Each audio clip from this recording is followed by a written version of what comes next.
이제 강림절 촛불이 3개가 켜졌어요. 강림절 셋째 주일입니다. 예수님의 오심을 기다리는 이 강림절기에 성경의 인물들 중에서 제일 먼저 생각나는 사람이 있지요. 그 사람이 바로 세례 요한입니다. 복음서는 세례 요한의 사역이 백성들로 하여금 메시아를 맞이할 준비를 시키는 것이었다. 백성들에게 메시아를 맞이할 준비를 시키는 아주 귀한 사역을 감당한 사람이 바로 세례 요한이다. 그렇게 복음서가 증거하고 있습니다. 세례 요한은 많은 사람들로부터 혹시 백성들이 기다리던 메시아가 바로 이 사람이 아닐까라는 기대를 불러일으킬 정도로 정말로 대단한 인물이었습니다. 살던 곳도 광야였었고요. 약대 털옷을 입고요. 그리고 메뚜기와 또 혁청을 먹었고요. 그리고 감히 그 당시 종교 지도자들, 권세자들을 향해서 아주 질책을 하는 그런 힘 있는 그런 선지자였습니다. 그래서 혹시 저 사람이 그분이 아닌가라는 그런 기대를 많은 사람들이 가졌어요. 그러나 그는 자신이 메시아가 아니라 사람들로 하여금 메시아의 오심을 준비하게 하는 그런 사역을 감당하고 있는 사람임을 분명히 밝혔어요. 애매하게 말하지 않았어요. 유대 사람들이 예루살렘에서 제사장들과 레위 지파 사람들을 이제 요한에게 보냈습니다. 당신은 누구요? 그렇게 물어봤어요. 혹시 그분이 아닙니까? 그때 요한의 증언은 아주 분명했어요. 그는 거절하지 않고 아주 straightforward하게 얘기합니다. 나는 그리스도가 아니요 라고 그렇게 말합니다. 그래서 또 묻습니다. 그러면 그리스도가 아니면 당신이 누구란 말이요? 당신은 자신에 대해서 뭐라고 우리에게 소개할 수 있겠소? 그러니까 요한이 아주 또 이번에도 클리어하게 얘기합니다. 예언자 이사야가 말해 주었듯이 나는 광야에서 외치는 이의 소리다. 너희는 주님의 길을 곧게 하여라. 앞으로 오실 주님 메시아의 길을 곧게 하라고 백성들에게 외치는 광야의 외침이요. 이렇게 분명히 얘기를 했습니다. 오늘 읽은 본문 말씀뿐만이 아니라 복음서 모두가 다 공통적으로 세례 요한의 이러한 사역, 즉 오실 메시아를 준비하게 하는 백성들로 하여금 준비하게 하는 이 사역은 오래전에 이사야 선지자가 이미 예언하였던 것이다.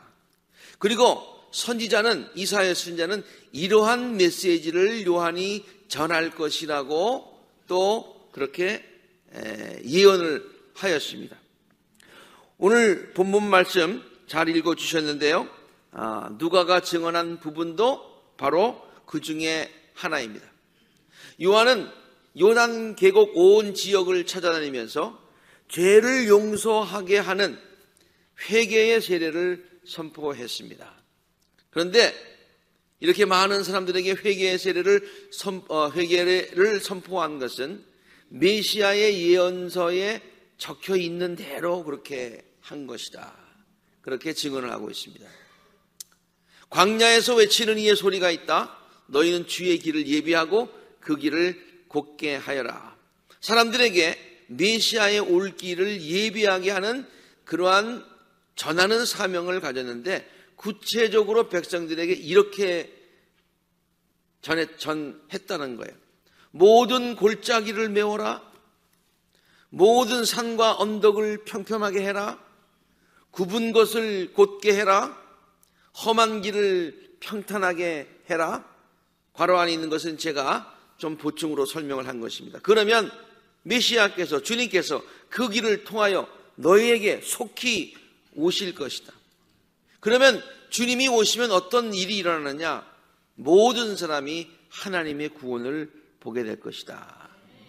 모든 사람이 하나님의 구원을 보게 될 것이고, 그리고 내가 또 하나님의 구원을 보게 되려면 그러므로 모든 골짜기를 메우고 산과 언덕을 평평하게 하고 주님이 오실 길들을 준비하고 굽은 것을 곧게 하고 험한 길을 평탄하게 해야 할 책임이 우리에게 있다라고 하는 그런 메시지가 되겠습니다.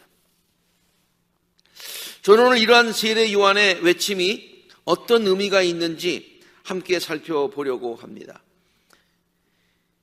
이 강림절 기간에 여러분들이 세례 요한의 이 본문을 가지고 여러 번 설교를 들으신 적이 있겠습니다만은, 그러나 오늘 새로운 의미에서 한번 이 말씀을 한번 묵상해 보려고 합니다. 그 외침은 2000년 전에 유대 광야에서 백성들에게 전한 세례 요한의 메시지이기도 하지만은 동시에 오늘날 우리들을 향한 외침도 되기 때문이죠. 특별히 강림절기를 지내면서 우리들이 깊이 묵상해야 할 그런 말씀이라고 생각하기에 오늘 여러분과 함께 이 말씀의 의미를 나누고자 합니다. 첫 번째, 저는 이 말씀을 묵상하는 가운데 새로운 깨달음이 있었어요. 그것이 뭐냐면은 세례 요한의 외침은 예수님께서 앞으로 오실 그 예수님, 세례 요한 뒤에 오실 그 예수님이 어떤 분이냐 하는 것을 간접적으로 그러나 웅변적으로 우리에게 가르쳐 준다고 봐요. 예수가 누구냐? 세상의 모든 왕들보다도 더 크시고 더 위대하신 분임을 선포하고 있다고 하는 거예요. 이게 무슨 말씀입니까? 한번 잘 들어보세요. 세례 요한의 메시지를 들었을 때에 그 당시 사람들은 어떤 생각을 했을까요? 아니, 얼마나 위대하고 크신 왕이 오시기에 저렇게 대단한 준비를 하라고 그렇게 외칠까? 그들이 이렇게 자연스럽게 이런 생각을 할 수밖에 없었던 이유는요, 그 당시 왕들이 행차할 때면은 늘 왕이 행차하는 길을 미리 평탄하게 닦는 것이 당연한 절차였기 때문입니다. 그러니까 길을 닦아라 라는 말이 있으면 어느 왕이 오나 보다 이렇게 자연스럽게 생각을 했다는 거예요. 그런데 그 백성들이 그 얘기를 들을 때 세례 요한의 메시지는 왕이 온다는 얘기이긴 한데 조금 특별한 메시지다, 그렇게 느꼈을 것 같아요. 왜냐하면 왕의 행차를 위한 준비라기보다는 너무 대단한 그런 준비를 하라고 요구를 하고 있기 때문에 그래요. 그 일반 왕은 아닌 것 같아요. 어떻게 준비를 하나? 길을 닦는데요, 모든 골짜기를 메우래요.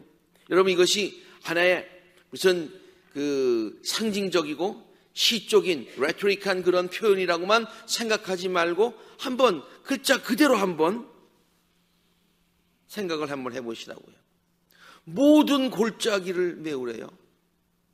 모든 산과 언덕을 다 평탄하게 하래요. 굽은 곳을 다 곱게 하래요. 험한 길이 있으면 다 평탄하게 만들라는 거예요.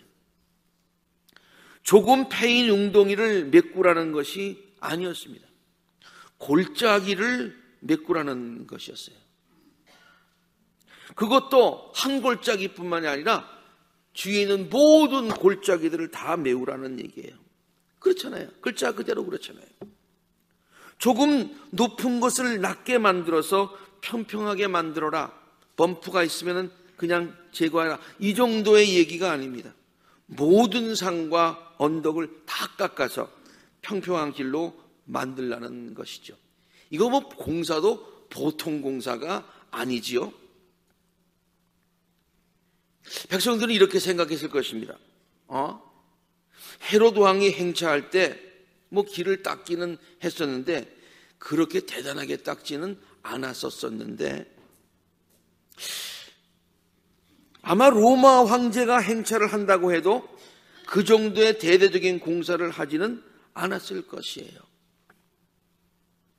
여러분, 로마 역사를 배워서 아시겠습니다만은 어느 로마의 황제가 아무리 권력이 있다고 그래도 어딜 갈 때 모든 산을 다 깎고 모든 골짜기를 다 메우고 그렇게 다닌 황제 생각나는 분 있습니까?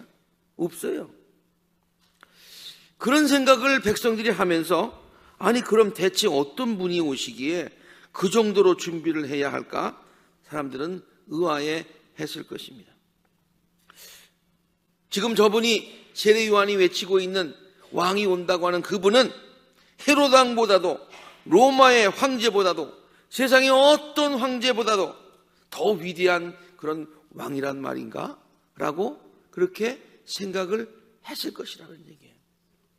우리도 그렇게 느껴야 된다는 얘기예요. 이러한 사람들의 생각에 대해서 성경은 세례 요한의 입을 빌어서 이렇게 우리들에게 자신 있게 외치고 있습니다. 증거하고 있습니다. 이 말씀들은 제가 그냥 좀 풀어서 사람들이 그런 생각을 하고 있을 때에 세례 요한이 이렇게 직접적으로 전할 수도 있었겠다라는 그런 생각을 가지고 제가 한번 이렇게 풀어봤습니다. 그렇다. 내가 지금 외치고 있는 오실 그분은 헤롯 왕보다도 로마의 황제보다도 위대하신 분이시다. 세상의 어떤 왕보다도 위대하신 King of Kings, 왕 중에 왕이시다. 그분이 어떤 분이신지 나의 사역을 오래전에 예언하였던 선지자 이사야, 그 이사야는 그분에 대해서 이렇게 얘기하는데 한번 들어보거라. 한 아이가 우리에게 태어났다. 우리가 한 아들을 모셨다. 그는 우리의 통치자가 될 것이다.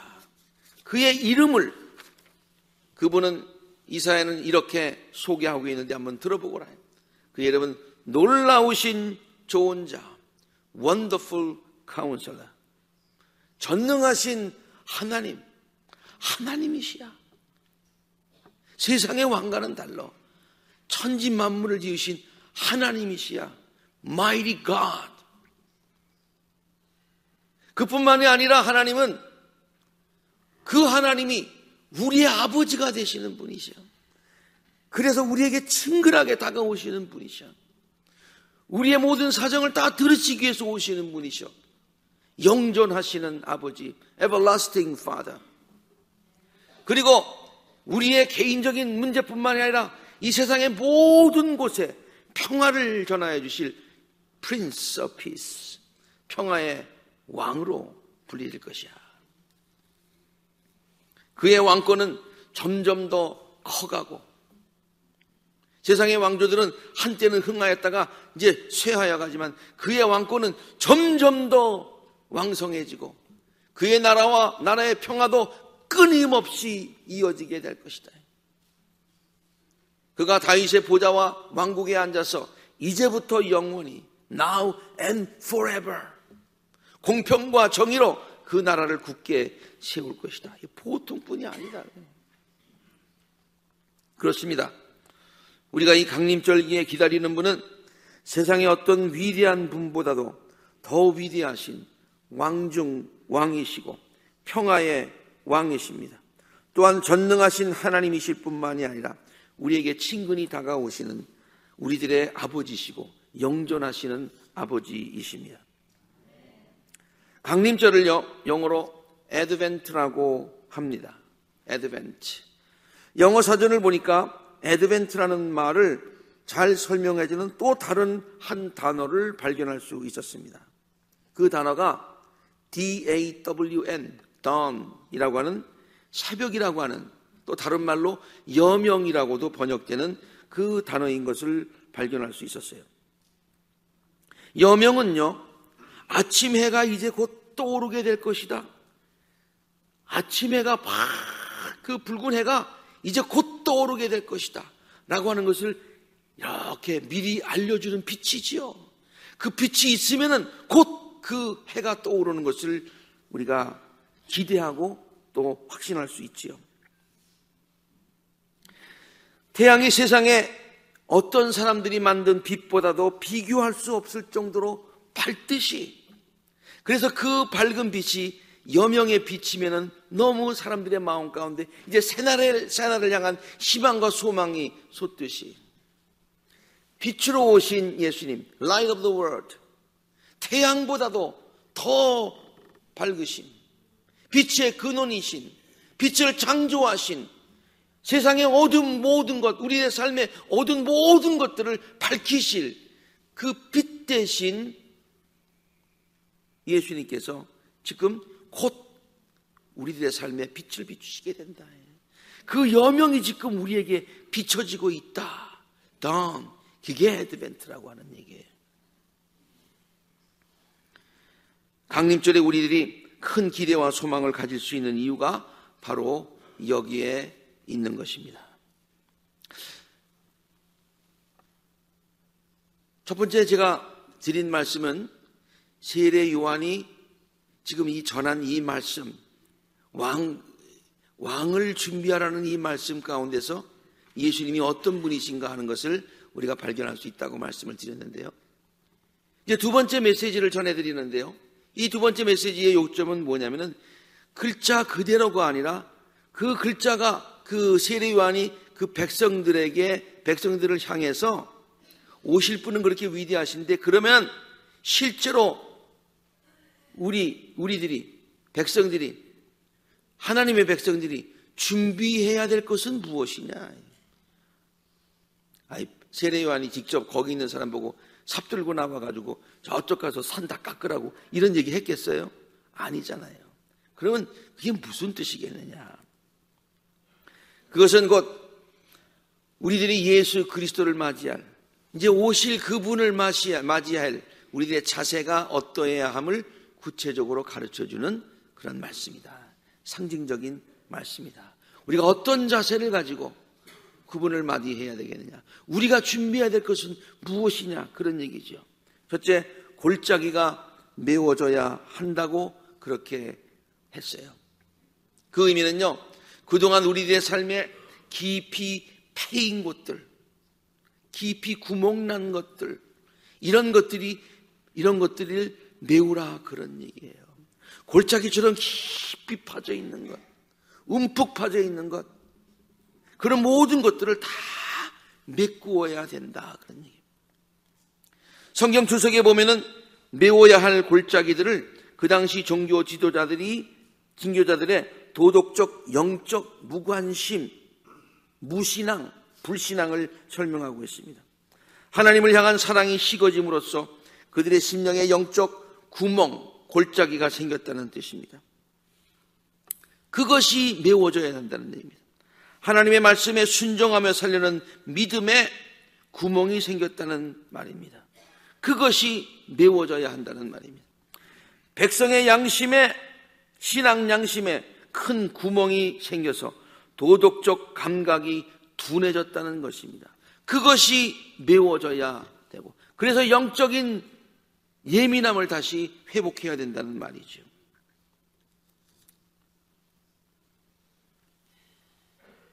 그 구멍이 나면은 자동차가 그 위로 달릴 때에 자동차가 많이 망가질 거예요. 얼마나 위험합니까? 우리들의 인생을 달릴 때, 인생의 차를 몰고 갈 때 그런 구멍들이 많으면 얼마나 위험하냐, 그런 얘기예요. 그 구멍들이 다 메워지고 골짜기가 다 메워져서 가득한, 영적으로 가득한, 믿음으로 가득한, 기쁨으로 가득한, 말씀으로 가득한 우리들의 삶이 되어야 될 줄로 믿습니다. 한번 가만 생각해 보세요. 우리들의 삶에 꽉 차야 되는데 구멍이 나고 그 다음에 이렇게 패여져 있는 부분들이 무엇일까? 주님을 향한 사랑에 구멍이 생겼습니까? 신앙의 열정이 식어져서 거기에 구멍이 생겼습니까? 기도와 말씀으로 채워야 할 부분이 아직 채워지지 않고 있습니까? 혹시 찬양하는 마음에 구멍이 생기지는 않았습니까? 교회를 사랑하는 마음, 거기에 구멍이 생기지는 않았습니까? 교회를 향한 헌신의 마음에 구멍이 생기지는 않았습니까? 주님의 오심을 소망하며 준비하는 이 강림절에 우리들의 심령과 삶에 그러한 골짜기와 그러한 구멍들이 하나님의 말씀과 헌신과 사랑으로 은혜로 가득 채워지는 복된 역사가 있게 되기를 주의 이름으로 축원합니다. 둘째로 세례 요한은 이런 얘기를 하죠. 모든 산과 언덕은 평평해져야 된다. 높다는 얘기는요, 교만함을 상징하고 있어요. 그 의미는 우리가 산처럼 높이 교만해 있던, 그 다음에 언덕처럼 낮지만은 아무튼 스틸 교만한 마음들을 다 내려놓아야 한다는 얘기입니다. 주님을 겸손한 마음으로 모셔야 된다는 얘기입니다. 교만이 무엇입니까? 하나님을 의지하지 않는 마음이 교만한 마음입니다.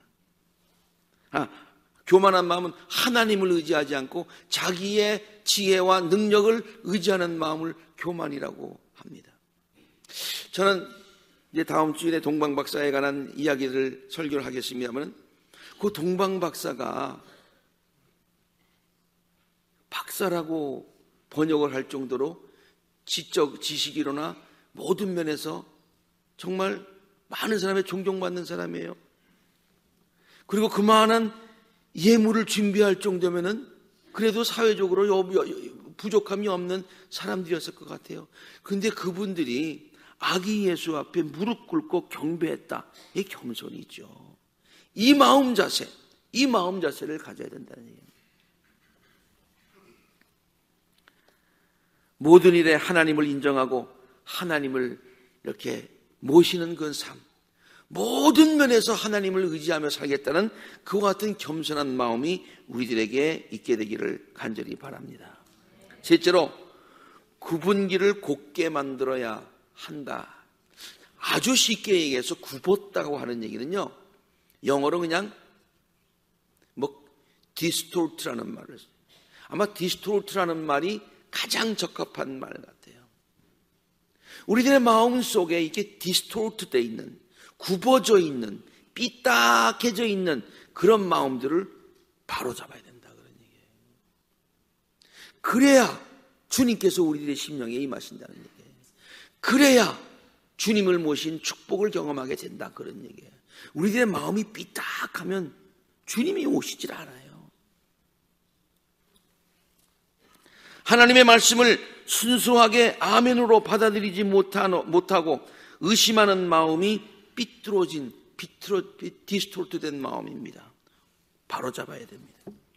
우리들을 향하신 하나님의 사랑을 있는 그대로 받아들이지 못하는 마음이 왜곡되고 삐뚤어진 마음입니다. 바로잡아야 됩니다. 세상의 모든 것들을 긍정적인 눈으로 보지 못하고 부정적인 눈으로만 바라보는 마음이 삐뚤어진 마음입니다. 삐딱한 마음입니다. 바로잡아야 됩니다. 감사하는 마음이 아니라 모든 것에 불평하는 마음, 삐뚤어진 마음입니다. 디스톨트된 마음입니다. 모든 것을 긍정적으로 보려고 하지 않고 부정적으로 보고 불평의 마음만 가지고 보는 것, 그 마음 없애야 됩니다. 사랑하는 마음이 아니라 미워하는 마음을 가지고, 의심하는 마음을 가지고 사람을 대하는 것, 삐뚤어진 마음입니다. 왜곡된 마음입니다. 그것들이 펴져야 됩니다. 상대방을 이해하는 넓은 마음 갖지 못하고 마음을 굳게 닫고 있는 것, 삐뚤어지고 꺾어진 마음입니다. 바로 잡아야 됩니다. 이런 굽은 것들을 모두 곧게 만들고, 그래서 주님께서 우리들의 삶에 달려오실 수 있도록 우리의 마음을 열어두시는 우리 모든 복된 성도님들이 되시기를 바랍니다. 마지막으로, 험한 길은 평탄해져야 한다는 의미는요, 왜 험해졌겠어요? 우리들의 죄로 인해서 장애물이 많은 거예요. 우리 죄로 인해서 더러운 것들이 많은 거예요. 진흙탕이 많은 거예요. 길에 비유하면은. 진흙으로 가는 길 걷기 힘들지요. 장애물이 많은 것, 우리가 넘어지기 쉽지요. 그 모든 것들을 다 제거해야 된다고 하는 거예요. 죄가 그런 것입니다. 우리의 삶을 더럽히는 것이 죄입니다. 또 주님과의 우리와의 관계를 막아놓는 것이 죄입니다. 주님이 우리들의 삶에 오지 못하도록 막는 것이 죄입니다. 세례 요한이 그러기 때문에 너희들이 길을 준비해라, 길을 닦아라, 평탄하게 해라, 평편하게 해라 하면서 한 사역이 뭐예요? 회개하라. 회개하라. 그래서 세례를 베푼 것이죠. 마가복음 1장 4절과 5절, 세례자 요한이 광야에 나가서 죄를 용서받게 하는 회개의 세례를 베풀었다. 주님 앞에 우리들의 모든 잘못을 내려놓고 회개하고 돌이키고 정결하게 하고, 그래서 주님을 맞을 준비를 해야 된다는 말이죠. 이렇게 세례 요한이 오늘 맺힌 말씀들을 가만 보니까요, 넓은 길을 평탄하게 해야 되고, 골짜기를 메우고, 산을 깎고, 이런 모든 것 보니까 권고사항인가 아니면은 필수적으로 꼭 우리가 해야 되는 상황인가를 한번 봤어요. 그러니까 이것은 권고사항이 전혀 아니더라고요. 필수사항인 것을 성경은 우리들에게 이렇게 얘기하고 있습니다. 모든 골짜기는 메워져야 하고, 그러니 메워지고, 모든 산과 언덕은 평평해져야 하고, 굽은 것은 고다지고 험한 것은 평탄해져야 할 것이니, 하면 참 좋겠는데가 아니라 해져야 할 것이니. 우리가 강림절을 맞이하면서 우리의 교만한 마음을 낮추는 것 권고사항이 아닙니다. 하나님의 명령인 줄로 믿습니다. 우리의 부분에 패인 것들, 부족한 것들을 메워야 하는 것 권고사항이 아닙니다. 하나님의 명령인 줄로 믿습니다. 우리에게 삐뚤어지고 왜곡된 마음, 닫혀진 마음들 피고 열어야 됩니다. 이거 권고사항 아닙니다. 하나님의 명령인 줄로 믿습니다. 우리들의 삶을 정결하게 하고 회개하게 하고 하나님 앞에 바로 서는 것, 이거 권고사항 아닙니다. 하나님의 명령인 줄로 믿습니다. 이 모든 것들을 실천하게 될 때에 하나님께서는 이사야를 통해서 우리에게 약속하십니다. 모든 사람이 하나님의 구원을 보게 될 것이다. 이것은 단순히 영적인 구원만을 얘기하고 있는 것이 아닙니다. 모든 삶의 영역에서 회복의 역사가 일어나게 될 것이다. 주님이 오시면 우리에게 영적으로 구원만 주시는 분이 아니라 우리들의 삶의 구석구석에서 우리의 삶을 회복시켜 주시는 회복의 역사를 일으켜 주실 분이시다. 이 복된 강림절기에 세상의 어떤 위대한 분보다도 더 위대하신 왕 중의 왕이시여 평화의 왕이시고 전능의 하나님이실 뿐만 아니라 영존하시는 우리들의 아버지를 기다리는 큰 기대와 소망으로 기쁨으로 충만하시기를 바랍니다. 또한 그분을 맞을 마음과 삶의 자세를 바로 가다듬는 그런 복된 시간이 되시기를 바랍니다. 우리들의 심령과 삶에 메워져야 할 부분들이 메워지고요, 주님만을 의지하는 겸손한 마음을 가지시고요, 왜곡되고 굽어진 마음들이 고다지기 바라고요, 닫혀진 마음들이 열려지기를 바랍니다. 그래서 순수한 마음으로 주님의 사랑을 믿으며 주님께 소망을 가지실 수 있기를 바랍니다. 우리의 삶에 죄로 인하여서 추하게 된 모든 것들이 정결하게 되기를 바랍니다. 그러면 주님께서 우리들의 삶에 오셔서 놀라운 회복의 역사를 일으켜 주실 줄로 믿습니다. 태양보다도 위대하신 우리의 삶의 빛 되시는 주님께서 이제 오시는 그 여명의 기간을 보내는 기쁨과 기대로 가득 찬 복된 성도님들이 되시기를 바랍니다. 이것이 강림절을 의미 있게 보내는 성도들의 신앙 자세입니다. 함께 기도하시겠습니다.